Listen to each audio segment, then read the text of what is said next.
يا مساء الخير على احلى متابعين لقناتي فرن الابداع. النهارده هعمل لكم طاجن الباميه اللي باللحمه الخطير زي ما انتم شايفين، والطاجن بيحكي عن نفسه. شايفين بيبقبق ازاي؟ طعمه حلو قوي قوي.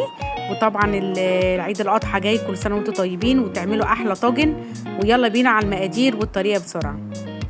عشان اعمل باميه انا مش هحتاج اكتر من طماطم وبصل، والباميه عندنا. البهارات هحط يا دوبك ملح وفلفل وكزبره ناشفه، مش اكتر من كده.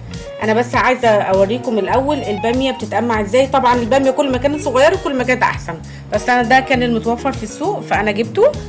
انا هوريكم بس الباميه بتتقمع ازاي. هي بتتشال الراس بتاعتها كده الاول، وبعدين من هنا بتحطي طرف السكينه كده وتبداي تحركي بالشكل ده كده، فبتتقمع عندك. ولو بصيتي هنا هتلاقي ان انت ما خدتيش كتير من الباميه اهي.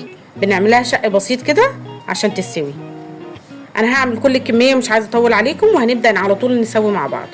اول حاجه انا حطيت سمنه ونزلت عليها بالبصلايه عندي، هبدا ادبل فيها شويه كده. اول ما هتبدا عندي كده انها تصفر في المنظر ده مش هزود عليها ولا حاجه.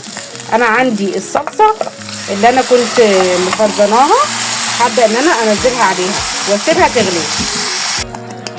اول ما تبدا تبقبق معايا كده وتتسبك هنزل على طول بالباميه الخضراء اللي احنا قمعناها مع بعض. انا دلوقتي اديت لها غلوتين كده في الحله. هبدا دلوقتي احطها في الطاجن. الطاجن ده انا حطاه في الفرن عشان لازم يسخن قبلها بفتره. تمام، هبدا انزل بيها كده. دلوقتي هحط اللحمه. انا اللحمه دي سلقاها، هحط يا دوبك بصلايه جزرايه وحط عليها معلقه من السكر. هنزل كده باللحمه معايا.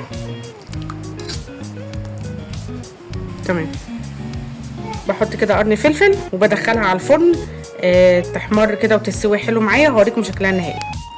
حطينا كده الباميه في الطاجن التاني. هبدا اقص برضو اللحمه عندي كده.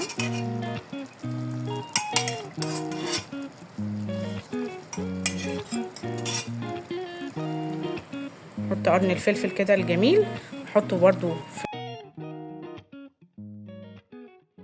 ده كده منظر الطاجن بعد ما طلعته من الفرن. شايفينه بيبقبق ازاي؟